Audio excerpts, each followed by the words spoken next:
that management is something where we perform the economic activity in such a way, in a skillful manner. We try to complete our work with creativity or by using our skills in a best manner. ठीक है, तो management जो है वो एक art भी है, एक साइंस भी है, एक प्रोफेशन भी है. Art already we have discuss. अभी हम नेक्स्ट टॉपिक को डिस्कस करेंगे, that is management is a science. But before that I just want to ask, what do you understand with science? कैसे डिफाइन करेंगे हम साइंस को?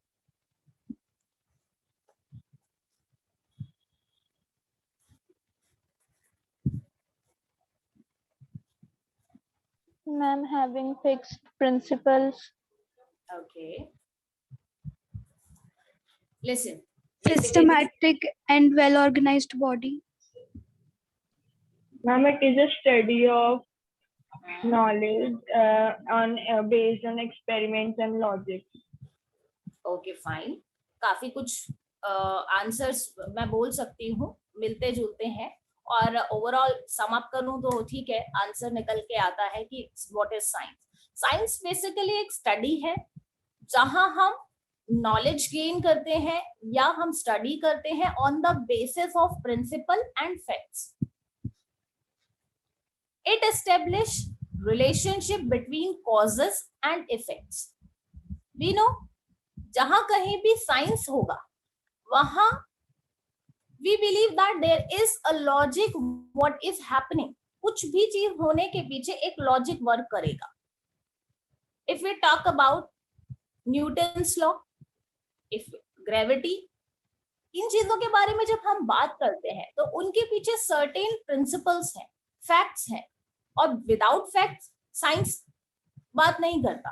ठीक है, तो साइंस क्या है? एक सिस्टमेटिक नॉलेज है, एक सिस्टमेटिक और organised study of a subject matter. तो how management is a science? Management में भी हम किसी भी एक्टिविटी को करने से पहले, किसी भी टास्क को कंप्लीट करने से पहले, या हम गोल को अकम्प्लिश करने से पहले, उसके लिए एक प्लेटफॉर्म प्रिपेयर करते हैं. सिगरेट क्या करेंगे? हम पहले प्लानिंग करेंगे, ऑर्गेनाइजिंग करेंगे, उसके बाद में हम कोऑर्डिनेशन, कम्युनिकेशन, बहुत सारे ऐसे एस्पेक्ट्स हैं जिनको पूरा करने के बाद हम किसी रिजल्ट या गोल को अचीव कर पाते हैं.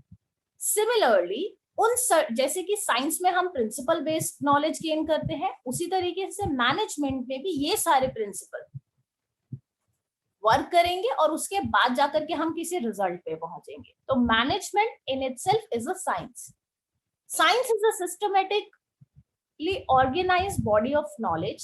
It is based on logically observed findings, facts, and events. Features of science की अगर हम बात करें, जैसा कि अभी डेफिनेशन से क्लियर हो जाना चाहिए, सिस्टमेटाइज्ड बॉडी ऑफ नॉलेज है, सिस्टमेटिक मैनर में है, everything is in arrange organized manner.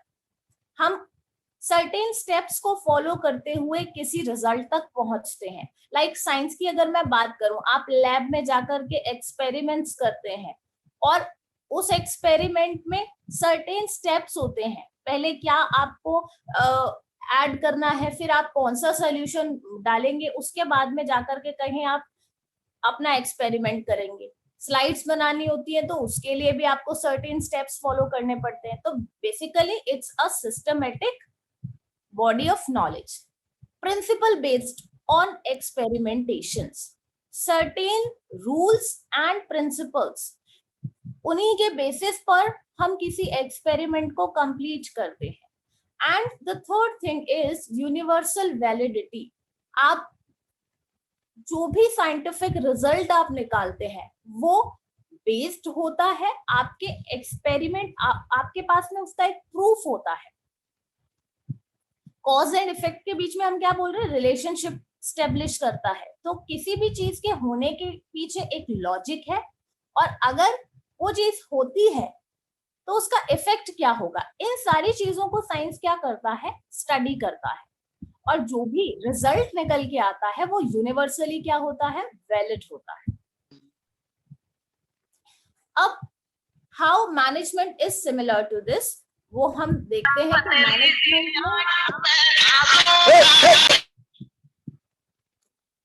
whose mic is unmute. बेटा कैमरा टर्न ऑन करने के लिए कहा जाता है, तब हमसे कैमरा ऑन नहीं होता है, बट अननेसेसरीली नहीं करता बोल करना है. What happened, Gaurav?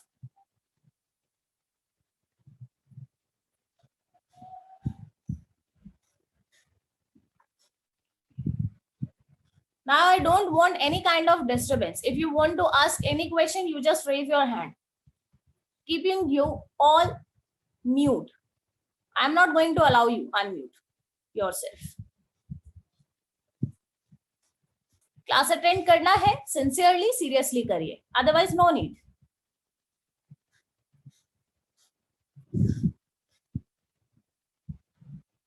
Now here we are discussing about how management is similar to science. कैसे मैनेजमेंट में साइंस अप्लाई होता है. जैसा कि अभी मैंने आपको बोला कि साइंस जो है वो सर्टेन प्रिंसिपल बेस्ड स्टडी होता है, ठीक है. कुछ प्रिंसिपल्स को फॉलो करते हुए आप अपना एक्सपेरिमेंट करते हैं, देन आप किसी कंक्लूजन पे पहुंचते हैं. Similarly, in the management, there are certain principles that have to be followed to complete the goals and achieve what are set by an organization. जो कुछ भी आप अचीव करना चाहते हैं ऑर्गेनाइजेशन के लिए, उसके लिए आपको सर्टेन प्रिंसिपल्स को फॉलो करना पड़ता है, ठीक है. तो यहाँ हम कह सकते हैं कि मैनेजमेंट में भी साइंस क्या है, अप्लाइड है, या साइंस मैनेजमेंट अपने आप में क्या है, साइंस है.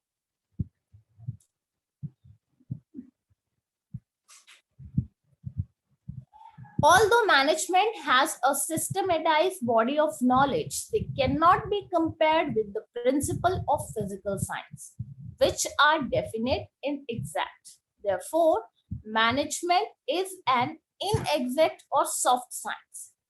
That means management उतना rigid नहीं है physical science जितना. जितना principle of physical science certain होते हैं, एग्जैक्ट होते हैं, उतना मैनेजमेंट के लिए आप क्लेम नहीं कर सकते, क्योंकि management depends on the skill of manager. आप किस तरीके से मैनेजमेंट के बारे में हमने पढ़ा था ना कि it is a dynamic process. That means according to time उसमें चेंजेस अडॉप्ट किए जाते हैं. तो एग्जैक्ट साइंस नहीं बोल सकते इसे, इनएग्जैक्ट या सॉफ्ट साइंस हम इसे बोलेंगे, ठीक है. The next thing is management is a profession. But आप ये कह सकते हैं कि साइंस में जैसे कि रूल्स जो होते हैं या प्रिंसिपल्स जो होते हैं वो एक सर्टेन प्रोसेस होता है, उसी को फॉलो करते हैं आप, और वो कहते हैं यूनिवर्सली एप्लीकेबल है. लेकिन जरूरी नहीं है कि मैनेजमेंट में आप उतने रिजिड साइंस को यूज करें. मैनेजमेंट में जो साइंस है वो कैसा होता है, इनएग्जैक्ट होता है. ऑर्गेनाइजेशन टू ऑर्गेनाइजेशन वो डिफर कर सकते हैं. नेचर ऑफ मैनेजमेंट में the third thing is management is a profession. A profession, what is a profession? क्या हमें बिजनेस और प्रोफेशन में डिफरेंस पता है? यस परिधि. Ma'am, paid occupation. Paid occupation, that's what I'm asking. What is occupation?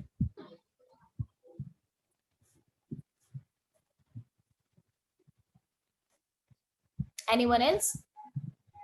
Yes, Harshita. Ma'am, in profession we need some kind of specialized knowledge, but in Very business good. we don't need. Very good. How it differs with business? Is in business we don't need the special kind of knowledge and training. Okay. देखो, हाँ, काफी सही answer है हर्षिता आपका.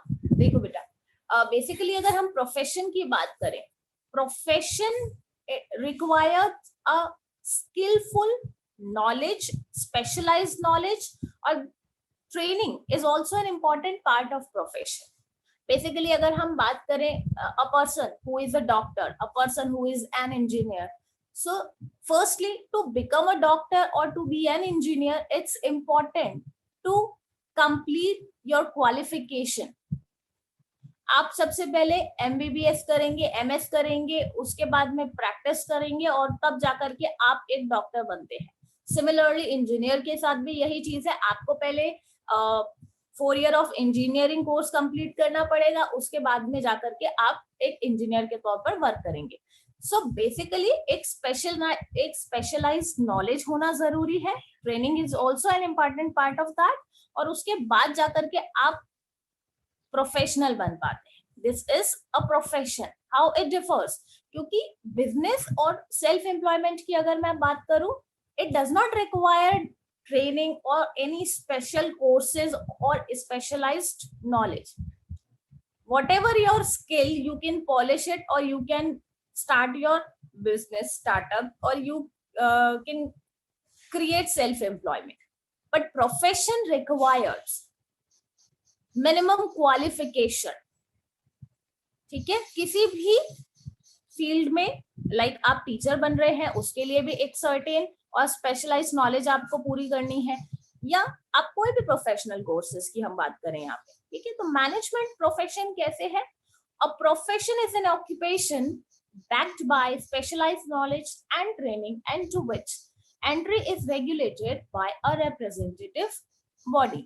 Basically profession क्या है? एक occupation जिसमें स्पेशलाइज्ड नॉलेज या ट्रेनिंग की जरूरत होती है, and to which entry is regulated by a representative body. That means अगर आप किसी भी प्रोफेशनल फील्ड में एंटर होते हैं, तो वहां एंटर होने के लिए आपको सर्टेन प्रोसेस ऑफ रिक्रूटमेंट से होकर के निकलना पड़ता है। इजीली आप किसी भी प्रोफेशन में, लाइक मैंने अभी आपको बोला कि आप डॉक्टर बनना चाहते हैं, तो उधर आपको कुछ चीजें फुलफिल करनी पड़ी। रिक्रूटमेंट का भी एक सर्टेन प्रोसेस होता है, कैसे आपको जॉब मिलेगा, कैसे आप उस पर्टिकुलर फील्ड में अपना वर्क कर पाएंगे। Yes Gaurav, do you want to ask something? Why you are raising your hand?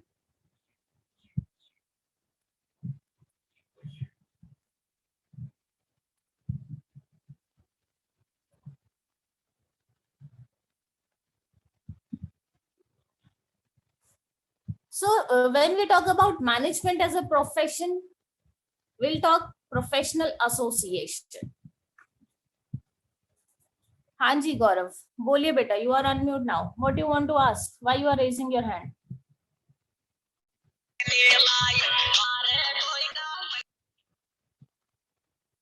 I'm going to remove you from the class and don't try to rejoin. Get it?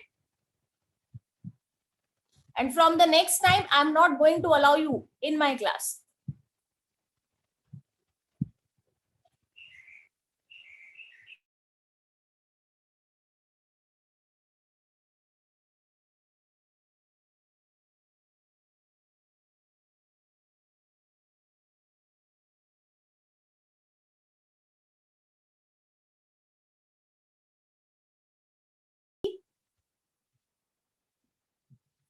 ठीक है, तो जो भी आपका वर्क है बीइंग अ डॉक्टर, वो आपकी duty है, तो उससे पहले ओथ ली जाती है। तो basically these are the ethical codes of conduct of a profession. Management also work same. Management के भी कुछ सर्टेन कोड ऑफ कंडक्ट्स होते हैं what have to be follow, जो कि मैनेजमेंट के अंडर फॉलो किए जाते हैं। I hope it should be clear up to all. Is there anything, any doubt that you guys want to ask? Then you can. Ma'am ethical codes of conduct एक बार explain कर दो।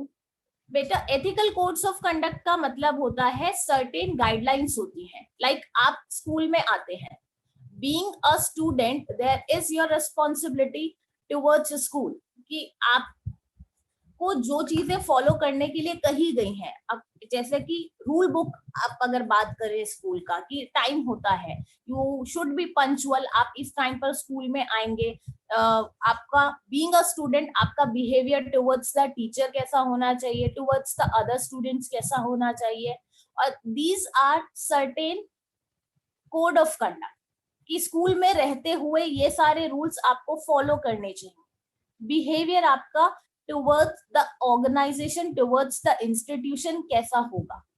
और जैसे कि यहाँ पर अभी एक एग्जांपल की हमने बात की थी कि अगर डॉक्टर होते हैं, वो डॉक्टर्स की प्रोफेशन, तो अगर वो डॉक्टर बनते हैं उससे पहले उनको एक ओथ लेना होता है, ठीक है, कि अपने प्रोफेशन में जो जो गाइडलाइंस हैं, जो रूल्स हैं, उनको फॉलो करते हुए मैं अपनी ड्यूटी पूरी करूंगा। ठीक है, अभी क्लियर है ethical codes of conduct? Yes, ma'am.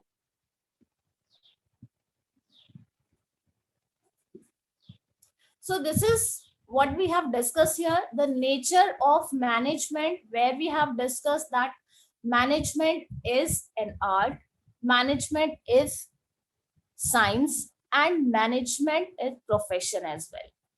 उसके बाद में हम आ जाते हैं the next thing, next topic is levels of management. देखो यहाँ सर्विस मोटिव एक पॉइंट और है आपके प्रोफेशन का। आप किसी भी प्रोफेशन को अगर अडॉप्ट करते हैं, चूज करते हैं आप किसी प्रोफेशन को, तो आपका प्राइमरी ऑब्जेक्टिव क्या होता है? Service to the society. ठीक है, और एग्जाम्पल के तौर पर हम बात कर चुके हैं, टीचर्स हैं, डॉक्टर्स हैं, इंजीनियर हैं, अपने अपने प्रोफेशन में व्हाई दे आर वर्किंग। देखो सेल्फ इम्प्रूवमेंट, अपनी पर्सनालिटी को ग्रूम करना, वो एक सेकेंडरी ऑब्जेक्टिव है, लेकिन जो आपका प्राइमरी ऑब्जेक्टिव होता है वो क्या होता है? Serve to the nation, serve to the society. तो here is a service motive involved in a profession, और because management also as a profession, so there is primary objective is to serve the society. Management में भी primary objective क्या है? Society को या nation को सर्व करना, जैसा कि किसी भी अदर प्रोफेशन में होता है। Next we will discuss the levels of management. Levels of management को अगर हम देखें तो it can be broadly classified into 3 levels. These are top level, middle level and low level management. Top level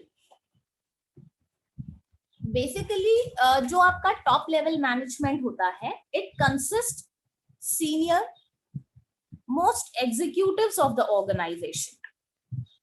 top level management आपके जैसे board of directors हुए, chairman हुए, managing director, general manager, president, vice president, CEO या CFO, ये जो सारे लोग होते हैं बेसिकली डिसीजन मेकिंग का, डायरेक्टिंग का, लीडिंग का, कंट्रोलिंग का काम जिनके हाथों में होता है या जिनकी रिस्पॉन्सिबिलिटी होती है, वो लोग आपके टॉप लेवल मैनेजमेंट का हिस्सा होते हैं।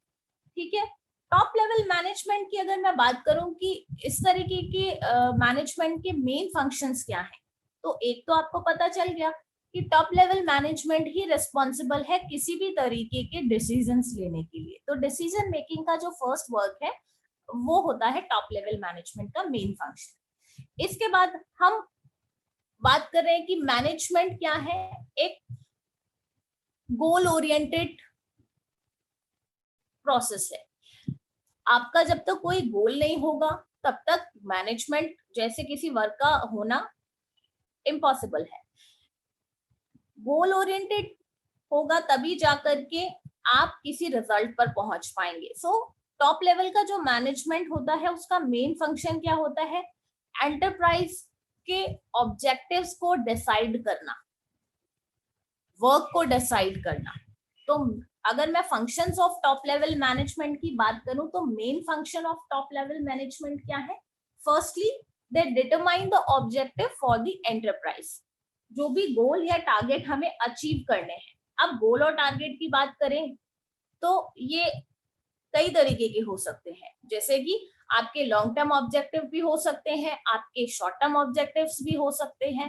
बेसिकली लॉन्ग टर्म ऑब्जेक्टिव की अगर मैं बात करूं तो वो एंटरप्राइज की या आपके ऑर्गेनाइजेशन की ग्रोथ होती है, उसका डेवलपमेंट होता है। उसके साथ साथ हम शॉर्ट टर्म ऑब्जेक्टिव्स जो कि डिफर करते हैं as per the situation, as per the requirement of the enterprise और ऑर्गेनाइजेशन। शॉर्ट टर्म ऑब्जेक्टिव्स जो है वो कम टाइम लिमिट में अचीव करता है कोई भी ऑर्गेनाइजेशन, और ये अलग अलग हो सकते हैं। ठीक है, टाइमली उनमें चेंजेस आ सकते हैं। So let's have discussed about the main functions of top level management. There is no option of whiteboard.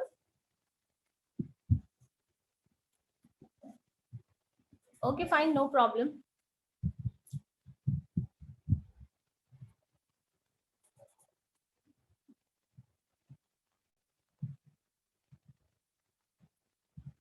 Ma'am, Yes, beta. ma'am, is there any difference between objectives and goals? बेटा goals ही basically आपके objectives होते हैं. Objective का मतलब क्या है? The work what you want to do and what you should do. कोई भी जो टारगेट आप फिक्स करते हैं वही आपका ऑब्जेक्टिव होता है, मोटिव जिसको हम बोलते हैं. तो वो गोल भी वही चीज है. ठीक है. Okay.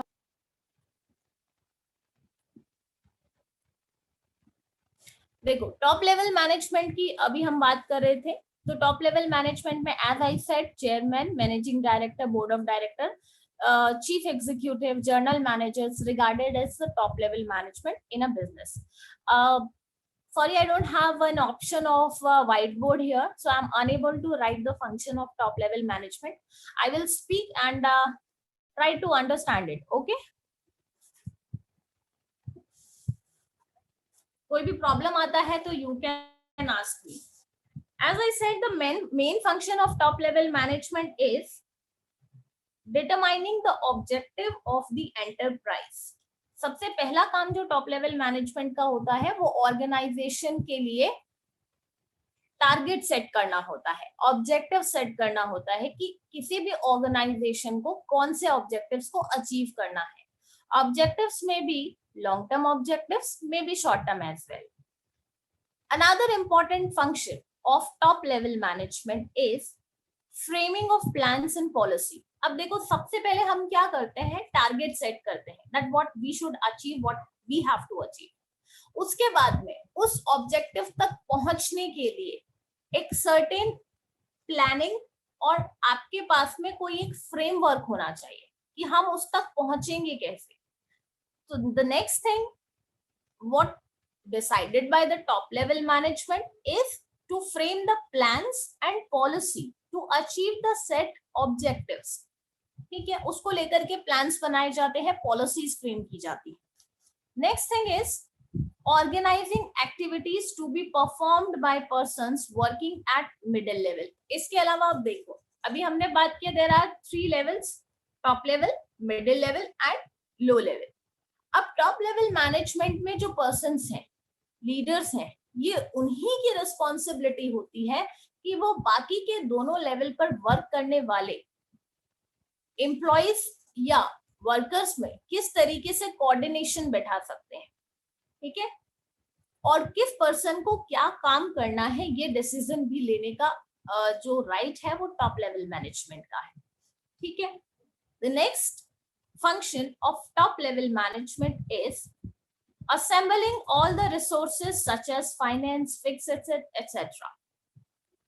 Top level management is the one who arranges all the finance required to carry on day-to-day activities. अब जो भी आपने ऑब्जेक्टिव सेट किया, for an example top level management ने डिसाइड किया है कि विद इन अ मंथ हमें अपने प्रोडक्ट की 10,000 या 20,000 यूनिट प्रोड्यूस करनी है with in a month. That means आपका प्रोडक्शन एक्टिविटी जो है वो टारगेट आपने क्या रखा, 20,000 यूनिट का. अब उसे अकम्प्लिश करने के लिए आपको क्या चाहिए, कैपिटल का रिक्वायरमेंट है, आपको लेबर का रिक्वायरमेंट है, और एक बार रिसोर्सेस अलोकेट हो जाने के बाद में उनको किस तरीके से डिस्ट्रीब्यूट करना है, कैसे उनका यूसेज होगा, ये सारे जो डिसीजन है ये भी कौन लेगा, टॉप लेवल मैनेजमेंट.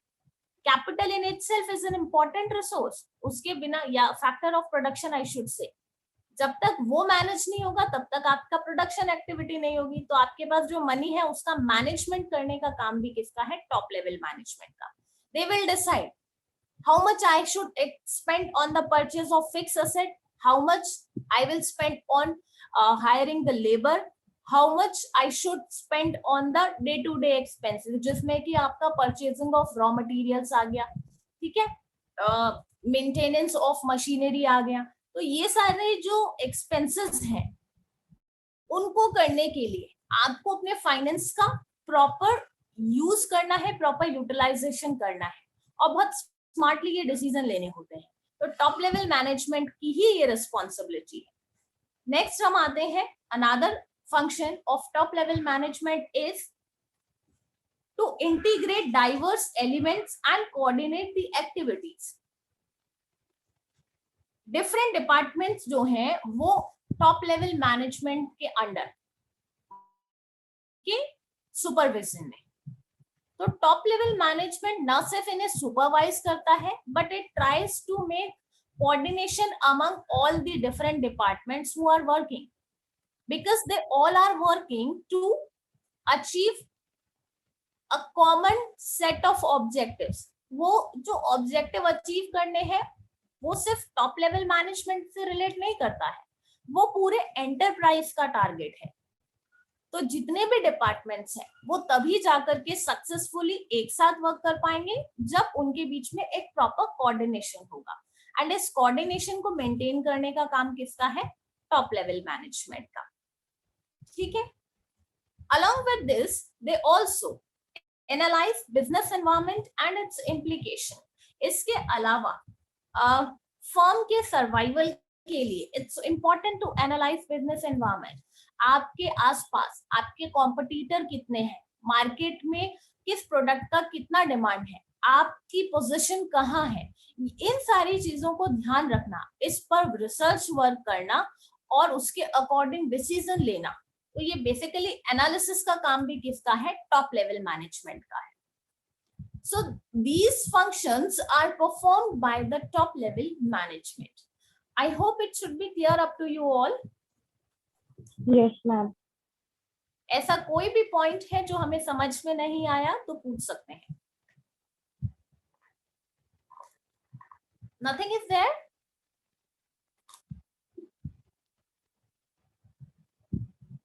चलिए नेक्स्ट अब हम आ जाते हैं आपके मिडिल लेवल मैनेजमेंट पर। मिडिल लेवल मैनेजमेंट जैसा कि आपको पता होना चाहिए कि अगर टॉप लेवल के बाद हम मिडिल लेवल पे आ रहे हैं तो they will be subordinate, they will be responsible to respond the top level management. जो भी उन्हें टास्क दिया जाएगा from the top level management they have to do. Sorry, I shared wrong slide.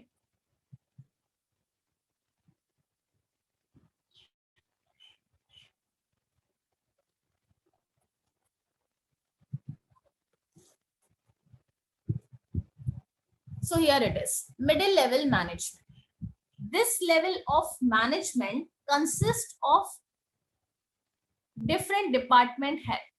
अब देखो टॉप लेवल मैनेजमेंट जैसा कि अभी हमने बात की थी कि they are superior on the different departments, उन सबको सुपरवाइज कर रहा है टॉप लेवल मैनेजमेंट। तो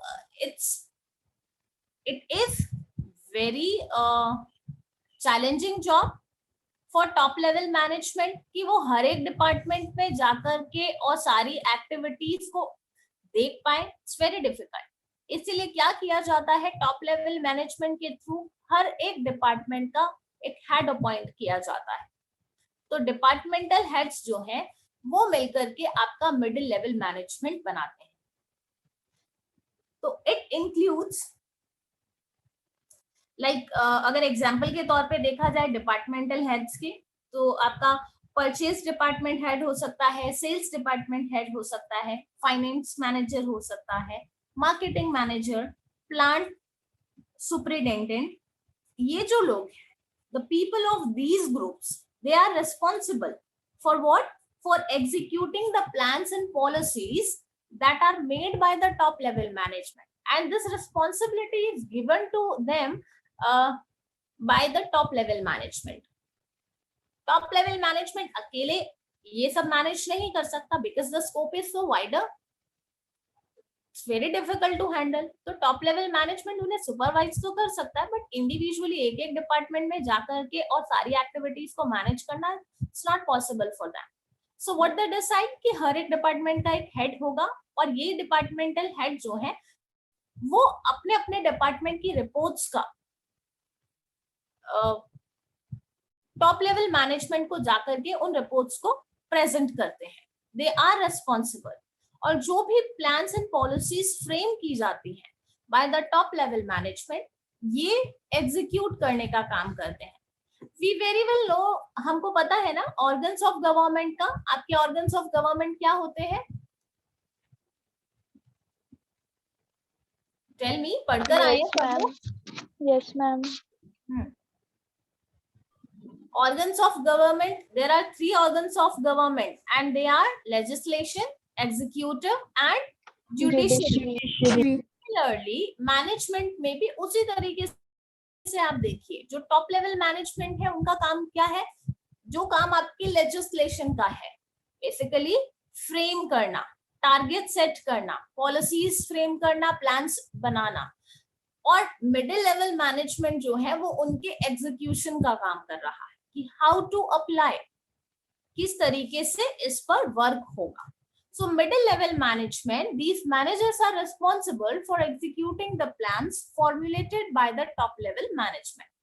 This level act as an intermediary between the top management and lower management.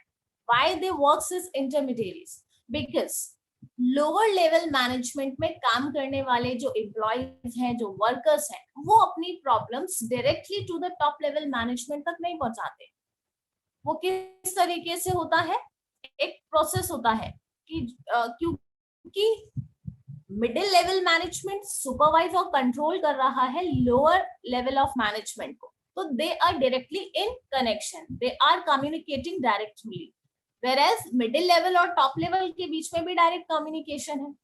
क्योंकि मिडिल लेवल दोनों के ही कांटेक्ट में है, तो जो भी ऑर्डर्स होते हैं उन्हें लोअर लेवल तक पहुंचाने का काम, और लोअर लेवल मैनेजमेंट में किसी भी तरीके के प्रॉब्लम्स और जो सजेशंस होते हैं उन्हें टॉप लेवल तक पहुंचाने का काम मिडिल लेवल मैनेजमेंट करता है. So it is a chain which is bounding the other 2 level of management. ठीक है, चेन के तौर पे वर्क करता है. So let's discuss about the function of middle level management. ये तो हमें पता चल गया कि एग्जीक्यूटिंग वर्क ही होगा मिडिल लेवल मैनेजमेंट का. तो किसके एग्जीक्यूशन का काम हो रहा है यहाँ पर? जो भी प्लान्स बनाए गए हैं टारगेट्स को अचीव करने के लिए.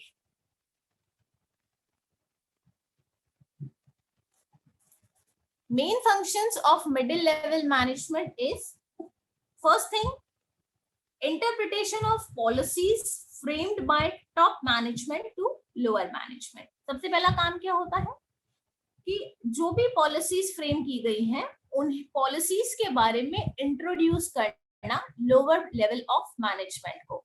उन्हें ये बताना कि हमें अपने ऑब्जेक्टिव्स को पूरा करने के लिए कौन से प्लान्स को एग्जीक्यूट करना पड़ेगा और कैसे हम उसके अकॉर्डिंग वर्क करेंगे. Organizing the activities of their department is the another important work.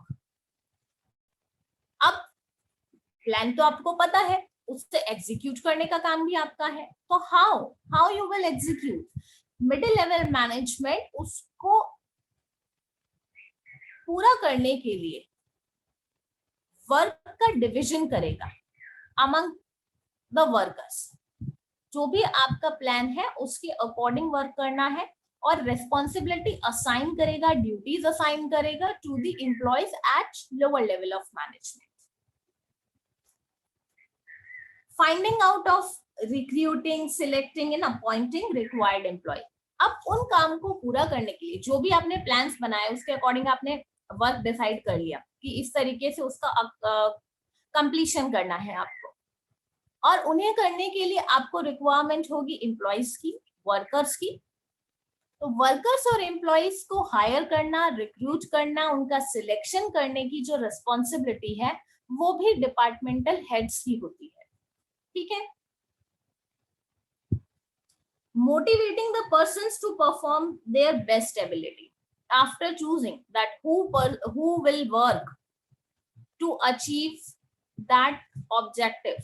आपने डिसाइड कर लिया कि मुझे किस पर्सन को ये ड्यूटी असाइन करनी है. उसके बाद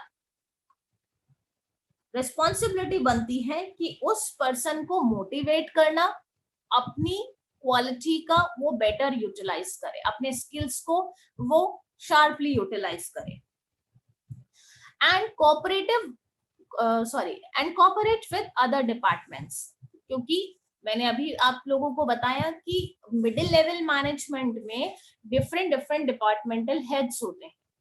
मार्केटिंग हेड है, फाइनेंस डिपार्टमेंट का हेड हुआ, या आपके सेल्स डिपार्टमेंट के हेड हुए, परचेजिंग डिपार्टमेंट के। तो इन डिपार्टमेंट्स के बीच में कोऑर्डिनेशन बना रहे, दे शुड कोऑपरेट। अगर फाइनेंस डिपार्टमेंट कोऑपरेट नहीं करेगा तो मार्केटिंग डिपार्टमेंट को प्रॉब्लम्स आएंगी। फाइनेंस नहीं प्रोवाइड करवाया जा रहा तो वो अपने एक्सपेंसेस नहीं कर पाएंगे, जो कि उन्हें अपना काम करने के लिए चाहिए। तो हर एक डिपार्टमेंट के बीच में कैसा होना चाहिए, एक बॉन्ड होना चाहिए कि they are cooperating with each other. Motivating employees based on performance, employees की परफॉर्मेंस जैसी है उसके बेसिस पर उनको अकॉर्डिंगली मोटिवेशन दिया जाना चाहिए। अगर कोई एम्प्लॉय बहुत अच्छे से वर्क नहीं कर पा रहा तो उसकी शॉर्टकमिंग्स को देखना और उसे इम्प्रूव करने के लिए मोटिवेट करना। अगर किसी एम्प्लॉय ने बहुत अच्छा वर्क किया है, एफिशिएंटली किया है, इफेक्टिवली किया है, तो ऐसे एम्प्लॉइज को रिवॉर्ड्स देना, और जिससे कि वो और ज्यादा अच्छे से एफिशिएंटली अपने वर्क को करने के लिए मोटिवेट हो पाए। अनदर इम्पॉर्टेंट थिंग, रिपोर्ट करना टॉप लेवल मैनेजमेंट को, जो भी आपका वर्क कंप्लीशन हुआ है या जितना भी हो रहा है टाइमली, उसका एक रिपोर्ट टॉप लेवल मैनेजमेंट को क्या करना, सबमिट करना। Is that clear up to all? One by one, हम all the functions of middle level management we have discussed. Is there any problem? Then you can ask.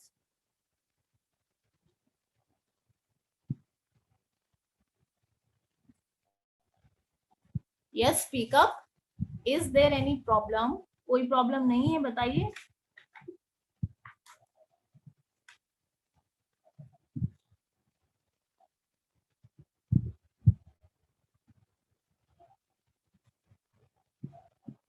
Okay, fine. अगर कोई problem नहीं है तो here is a question. If you know the answer, just raise your hand up.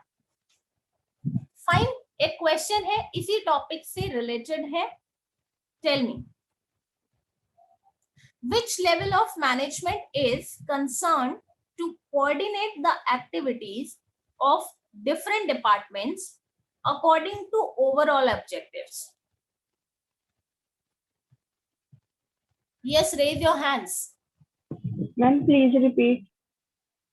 Question is, which level of management is concerned to coordinate the activities of different departments according to the overall objectives? Fast raise your hands. Only 2 students raise their hand. बाकी सब सो रहे हैं बेटा, क्या हुआ?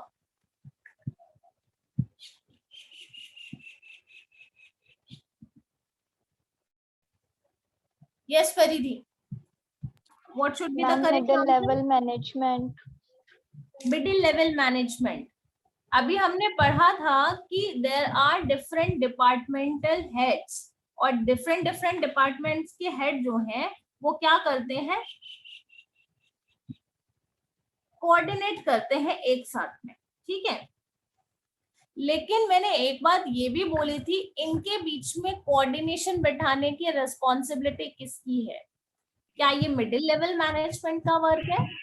Ma'am, top level. Exactly. It correct answer is top level management. Don't get confused. यहाँ पर हम बात कर रहे हैं which department, which level of management is concerned to coordinate. Ma'am इसके फंक्शंस में भी तो, मैम मिडिल लेवल मैनेजमेंट के फंक्शंस में भी तो सेम ही है। क्या बेटा, बताओ मुझे क्या सेम है? Ma'am 9th point, cooperating with other departments, ठीक है, अपने अलावा किसी अदर डिपार्टमेंट के साथ कोऑपरेट करना। मैंने बोला कोऑर्डिनेट करवाने का काम किसका है? क्वेश्चन को ठीक से सुनो और समझो, there is a difference. Different departments के बीच में कोऑर्डिनेट करवाने का काम किसका है? टॉप लेवल मैनेजमेंट का। और इन डिपार्टमेंट्स के बीच में आपस में क्या होगा? कोऑपरेशन। कोऑर्डिनेट का मतलब क्या है? वो उन्हें सुपरवाइजरी मैनर में उनके ऊपर नजर रखे हुए है, कोशिश कर रहा है कि उनके बीच में क्या बना रहे? एक बैलेंस बना रहे। कोऑपरेट तो आप क्या कर रहे हैं? अपने वर्क के साथ में उन्हें भी क्या कर रहे हैं? हेल्प कर रहे हैं। ठीक है, क्लियर अभी? Yes ma'am. That's why I am saying कि कंफ्यूज होने की जरूरत नहीं है, छोटे छोटे टर्म्स हैं, but it should be, concept should be clear up to all. And बाकी स्टूडेंट्स बेटा ध्यान रखना, चैप्टर के कंप्लीट होते ही I will take an oral test of you all, और उसमें प्रेजेंट बहुत जरूरी है। मैम हाँ जी मैम बोलो Harshita. Middle level management ma'am coordination का काम नहीं करवाएगी क्या? देखो मैम मिडिल लेवल मैनेजमेंट में हर एक डिपार्टमेंटल हेड अपने अपने अंडर काम करने वाले एम्प्लॉइज के बीच में ऐसा करेगा, ठीक है? डिपार्टमेंट्स के बीच में नहीं। Individual department have its own responsibility, वो अपने डिपार्टमेंट तक लिमिटेड है, अदर डिपार्टमेंट के एम्प्लॉइज को कोऑर्डिनेट नहीं कर सकता वो। Okay ma'am. चलिए नेक्स्ट पॉइंट पर आते हैं। So these were the functions of middle level management. Now हम नेक्स्ट पर आते हैं, lower level management. Lower level management is also known as supervisory level and operational level. तो अगर कभी आपसे क्वेश्चन पूछ लिया गया फंक्शंस ऑफ सुपरवाइजरी लेवल, तो कंफ्यूज होने की जरूरत नहीं है। आपका जो लोअर लेवल मैनेजमेंट है वही आपका सुपरवाइजरी लेवल भी कहलाता है और ऑपरेशनल लेवल भी कहलाता है।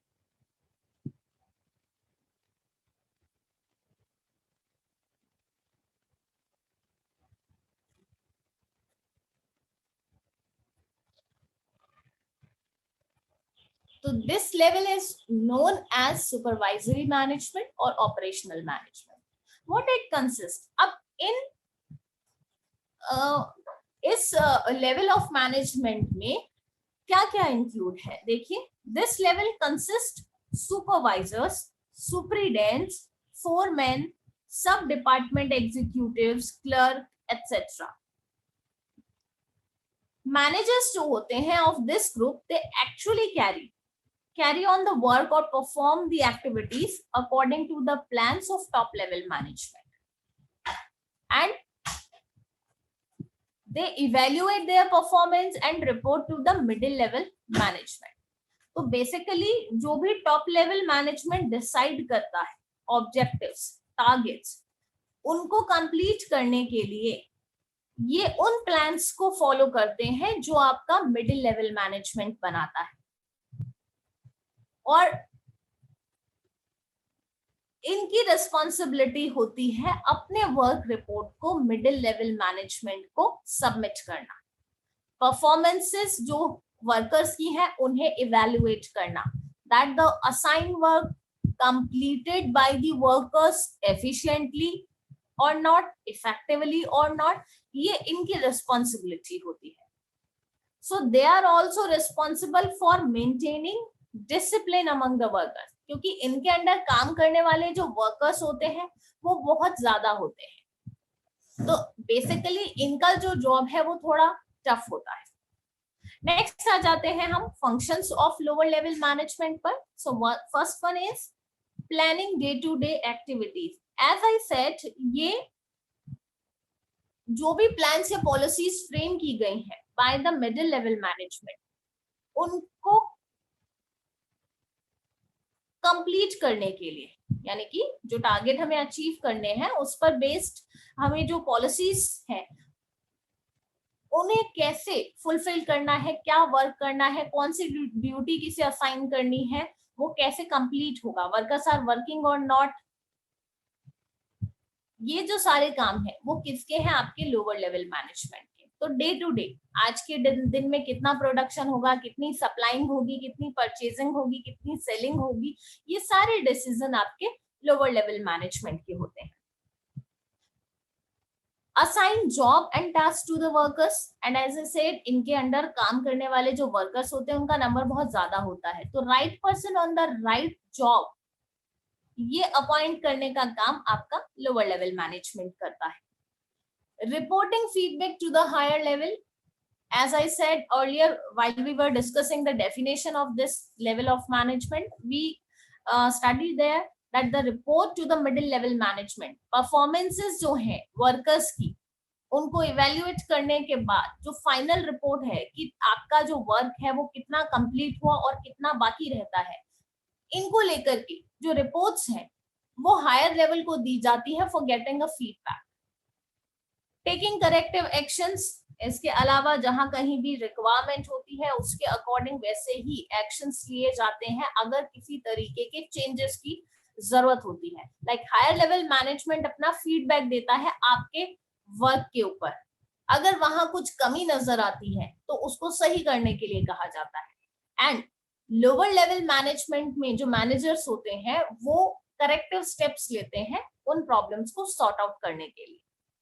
Personal contact with the employees, managers in this level of management generally in direct contact with the employees, workers के साथ में जिनका डायरेक्ट कनेक्शन होता है वो इसी लेवल पर काम करने वाले मैनेजर होते हैं, जहां एम्प्लॉइज अपनी प्रॉब्लम्स को, चाहे वो वर्किंग कंडीशन को लेकर के हो, मशीनरीज को लेकर के हो या कोई उनके इश्यूज हो,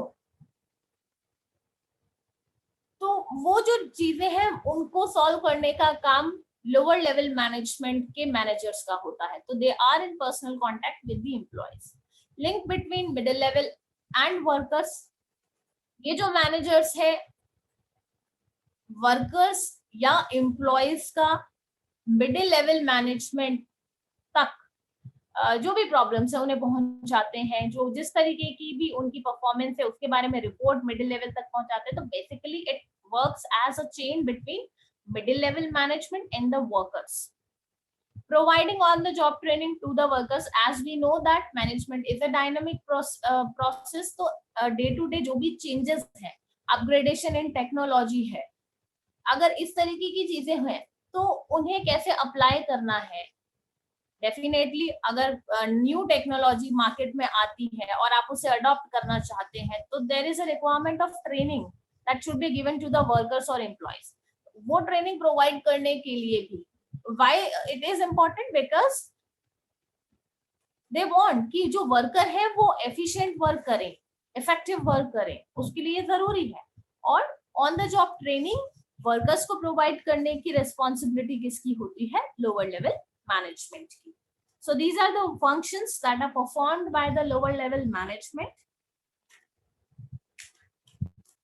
Here we have discussed different functions that perform on different level of management. Firstly, we have discussed top level management, then middle level management and lower level management.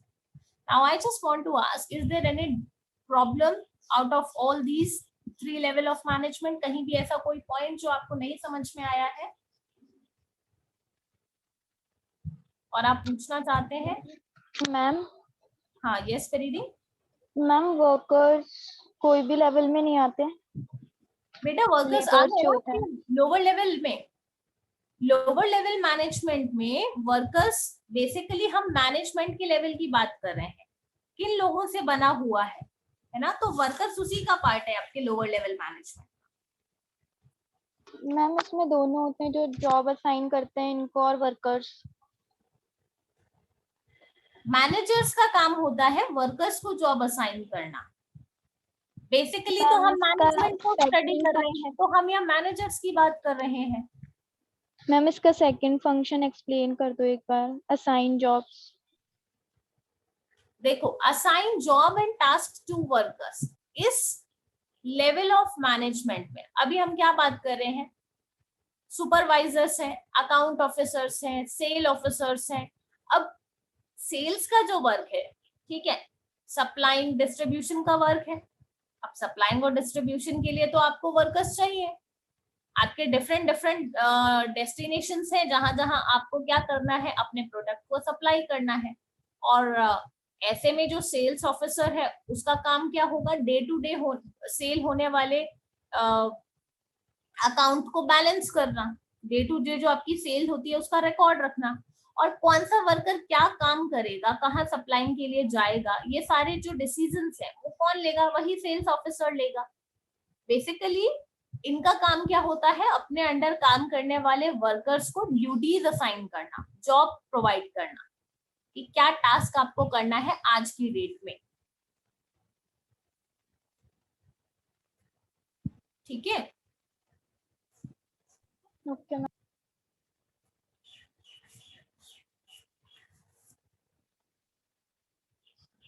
Anyone else, कुछ और पूछना है बेटा, आगे चले हम।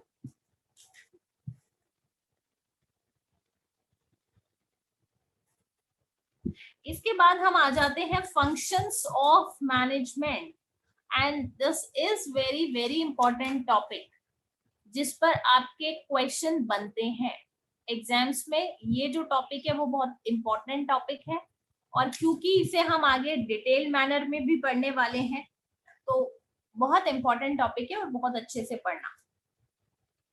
ठीक है, so main functions of management की अगर हम बात करें, these are planning, organizing, staffing, directing and controlling। ये 5 मेन फंक्शन आपके मैनेजमेंट के हैं। कौन कौन से बताइए, अभी मैंने बोला planning, Organizing, planning, staffing, controlling. Very good, planning, organizing, staffing, directing and controlling, these are the functions of management। किसी भी एंटरप्राइज में ये सारे फंक्शंस फॉलो किए जाते हैं, ये सारे फंक्शंस पूरे किए जाते हैं सेट ऑफ ऑब्जेक्टिव्स को कंप्लीट करने के लिए। क्योंकि अनलेस आप प्लानिंग नहीं करेंगे, आप ऑर्गेनाइजिंग नहीं करेंगे, स्टाफिंग, डायरेक्टिंग, कंट्रोलिंग, अगर ये फंक्शंस परफॉर्म नहीं करे जाएंगे तो it's difficult to achieve the predetermined goal and objectives. ठीक है, प्लानिंग जैसा कि आपको पता है, इट रिलेट्स विथ मेकिंग और प्रिपेयरिंग प्री प्लान्स। आप किसी भी सेट ऑफ ऑब्जेक्टिव को कंप्लीट करने के लिए सबसे पहले क्या करते हैं, प्लानिंग करते हैं। यानी कि सबसे पहला जो डिसीजन में आपका होता है वो क्या होता है, डिसाइड करना एडवांस में, what to do, how to do, when to do, who is going to do this work. ये सारे जो चीजें हैं वो प्लानिंग का एक पार्ट है। प्लानिंग जो है that bridges the gap between where we stand today and where we went to reach. आज कहाँ है और कल कहाँ होंगे के बीच का जो गैप है उसे फिलअप करता है, उसे फुल करता है कौन, प्लानिंग। तो बेसिकली हर मैनेजर एडवांस में ये डिसाइड करता है कि उसके ऑब्जेक्टिव्स क्या होने चाहिए। तो किसी भी अदर फंक्शन को परफॉर्म करने से पहले आप क्या करेंगे, प्लानिंग करेंगे कि करना कैसे है। ठीक है, उसके बाद में नेक्स्ट आपका फंक्शन ऑफ मैनेजमेंट आता है ऑर्गेनाइजिंग। ऑर्गेनाइजिंग का मतलब होता है आपके पास में जितने भी रिसोर्सेज हैं जो कि आप सोचते हैं कि मुझे अपने ऑब्जेक्टिव्स को फुलफिल करने के लिए यूज करने हैं, उन्हें एक पर्टिकुलर मैनर में ऑर्गेनाइज करना। Not only resources but also the activities you are going to perform, उन्हें भी ऑर्गेनाइज करना। What work should be complete first, what will be my second step, then after where I will move ahead. ये सारे जो decision है वो आपके organisation में लिए जाते हैं, ऑर्गेनाइजिंग में लिए जाते हैं। तो setting up organizational structure means deciding the framework of working, how many units or subunits or department I need it, how many post, how many designation, मुझे कितने लोगों की जरूरत पड़ने वाली है, कौन कौन से डिपार्टमेंट्स को मैं फॉर्म करूं, ये सारे जो डिसीजन है ये सब ऑर्गेनाइजेशन के ऑर्गेनाइजिंग के अंडर लिए जाते हैं। एक बार जब डिसीजन ले लिया जाता है तो ऑर्गेनाइजेशनल स्ट्रक्चर्स जो है वो सेटअप हो जाता है। I think it's enough for today, है ना बेटा। आगे हम फंक्शन ऑफ मैनेजमेंट को नेक्स्ट क्लास में कंटिन्यू करेंगे, बिकॉज आपका जो टाइम है क्लास का वो ओवर हो गया है, 10:31 already, and sir is waiting.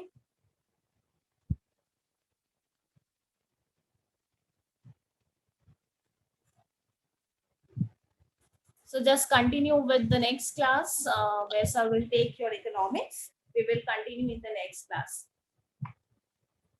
Thank you everyone.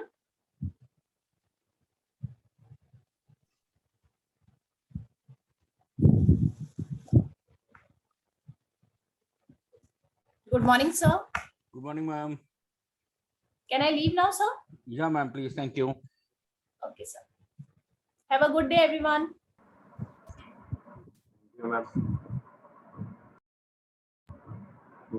Good morning, sir. हाँ भी Good morning, sir. Good morning, sir. किसी को थोड़ा सा 2 मिनट Good का morning, break sir. चाहिए, किसी को 2 मिनट का ब्रेक चाहिए हो तो ले लें फटाफट। Yes, sir.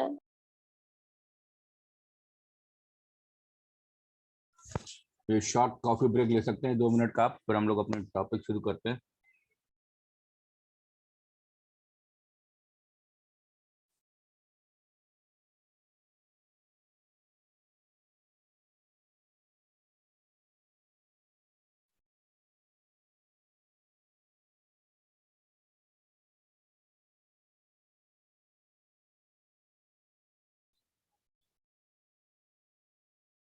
मीनवाइल अगर किसी को पुराने टॉपिक में कोई प्रॉब्लम हो,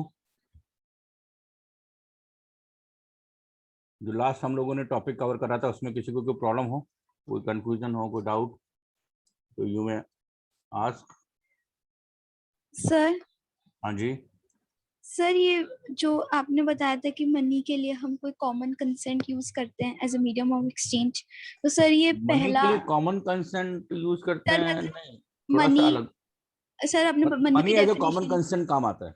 हाँ, तो सर इसमें सर ये मतलब ये सोचा किसने था या पहले निकाला किसने था कि क्या यूज करेंगे एज अ कॉमन कंसेंट? इसके बारे में तो गूगल ने भी जवाब नहीं दिया।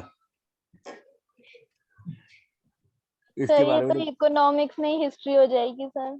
इकोनॉमिक्स में हिस्ट्री हो जाएगी और हिस्ट्री के साथ साथ तो जीके भी हो जाएगा।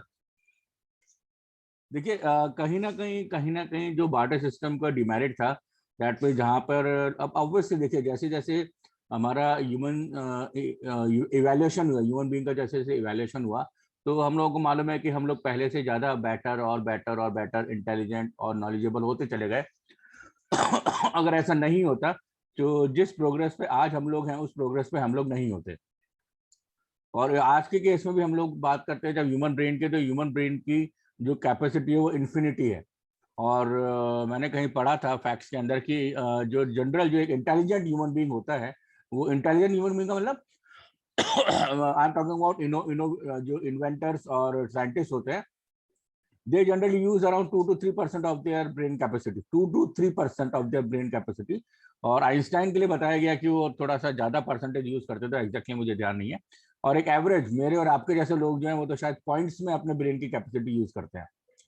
तो लोगों को जो उस समय जब जब उनको लगा कि बार्टर सिस्टम के अंदर प्रॉब्लम आ रही है, कोई एक ऐसा चीज होना चाहिए जिसको सब लोग इजीली एक्सेप्टेबल करके देखें। उन्होंने देखा होगा कि भाई फूड आइटम ऐसा है जैसे व्हीट है, राइस है, तो उसको ज्यादातर लोग एक्सेप्ट कर रहे थे, वो जनरली एक्सेप्टेबल हो रहा था। पर उसके साथ में प्रॉब्लम थी, व्हीट के साथ में जनरली एक्सेप्टेबल तो था व्हीट, क्योंकि फूड तो जरूरत पड़ेगी पड़ेगी, लेकिन उसके साथ में मेजर ऑफ वैल्यू वाली प्रॉब्लम हो रही थी, स्टोर ऑफ वैल्यू वाली प्रॉब्लम हो रही थी। तो ये सारी जो प्रॉब्लम्स बार्टर सिस्टम की थी, तो उनको कहीं ना कहीं लगा होगा कि नहीं कुछ एक ऐसा हमें चीज चाहिए जिससे कि हम लोग आराम से उस चीज को समझ सकें। और इसलिए उन्होंने जो है पहले लेदर को एक कॉमन एक्सेप्टेंस माना, क्योंकि लेदर के केस के अंदर क्या था, पेरिशेबिलिटी नहीं थी, ड्यूरेबल था, प्लस जो उसकी जो रिक्वायरमेंट्स जिसकी जो लाइफ है, लाइफ स्टाइल उसकी ज़्यादा थी, इजीली एक्सेप्टेबल हो रहा था, क्योंकि विंटर्स वगैरह के अंदर, या उस समय ज़्यादा विंटर्स हुआ करते होंगे, तो वो क्लोथ वगैरह बनाने के अंदर, शूज़ वगैरह बनाने के अंदर काफ़ी काम आता था। फिर बाद में धीरे धीरे फिर जब मेटल आया, मेटल को उन्होंने जो है एक कॉमन कंसेंट मानते हुए चला। तो ये जो है बेसिकली कि किस किस वजह से मनी को कॉमन कंसेंट दिया गया, तो ये तो बेसिकली ह्यूमन सिविलाइजेशन और ह्यूमन इवैल्यूएशन से जुड़ा हुआ है, उनकी नॉलेज की अपडेशन से जुड़ा हुआ है। जी सर गूगल पे भी नहीं है। हाँ, मैंने कहा नहीं है, मैं आपसे पहले सर्च कर चुका हूँ। आप लोगों के दिमाग में जो क्वेश्चन आ रहे हैं वो जब मैंने शुरू में पढ़ाना शुरू करा होगा तब आ चुके थे मेरे। तो ये तो इसको तो हम लोग सीधा सीधा जो है वो ह्यूमन इवैल्यूएशन और उनकी जो नॉलेज अपडेशन से ही जोड़ सकते हैं हम लोग। जैसे आज से हम लोग कुछ साल पहले की बात करते हैं, तो शायद आप लोगों को पता होगा कि पहले जो है वो कंप्यूटर की जो फ्लॉपी हुआ करती थी, बहुत बड़ी फ्लॉपी होती थी, देखिए कभी आप लोगों ने? बहुत बड़ी, इतनी इतनी बहुत बड़ी साइज की फ्लॉपी हुआ करती थी, जिसके अंदर हम लोग डेटा Yes, रिकॉर्ड sir. करते थे। उसके बाद में फिर वो डिस्क आई, डिस्क देखिए प्लास्टिक की, यस सर। वो भी आप लोगों ने शायद पता नहीं देखी, वो डिस्क हुआ करती थी, ठीक है। फिर उसके बाद में फिर धीरे धीरे फिर क्या हुआ, फिर आपका ये तो पता ही होगा, फिर आपका सीडी आया। सीडी तो देखा है ना सबने? Yes yes sir. Sir. Yes, आप sir. लोग डेटा रिकॉर्ड करने लगे। फिर लोगों को लगा कि नहीं यार, सीडी में डेटा रिकॉर्ड कर तो रहे हैं, इसमें फायदा भी है, लेकिन ये टूट जाती है, इसकी ड्यूरेबिलिटी नहीं है। तो फिर पेन ड्राइव आना शुरू हो गया, ठीक है। अब आज के डेट में अगर आप बात करोगे तो मतलब जो डेस्कटॉप कंप्यूटर आते हैं या जो अच्छे ब्रांडेड जो पीसीज वगैरह, जो लैपटॉप वगैरह आ रहे हैं, उसके अंदर सीडी ड्राइव ही नहीं होता, मालूम है आप लोगों को? दैट मीन्स जिस Yes, समय एक sir, समय नहीं पहले है। सीडी का होना जरूरी होता था, सीडी ड्राइव होना जरूरी होता था, डीवीडी राइटर होना जरूरी होता था, वो आज हट गया, उसकी रिक्वायरमेंट ही नहीं है। सो क्या है ये बेसिकली नॉलेज का अपडेशन और ह्यूमन स्किल इवैल्यूएशन जो है उसकी वजह से ये सब चीजें हैं। तो वैसे कुछ उस समय मनी के साथ में भी हुआ होगा, ठीक है जी। हर्षिता जी, हर्षिता ने यस पूछा था। सर। हाँ सर। बाकी कोई ऐसी कोई दिक्कत वाली बात नहीं है। मैं वो उसमें टाइम मशीन पे अभी वर्क कर रहा हूँ, तो कुछ समय में तैयार हो जाएगी, तब अपन चल के देखेंगे पीछे क्या रहा था, ठीक है। हाँ जी, और किसी को कुछ पूछना हो तो पूछ लें, ठीक है। फिर हम लोग आगे चलते हैं अपना। तो हमारा मीनिंग हमने कवर कर लिया था, और मीनिंग के बाद में नेक्स्ट हम लोग बात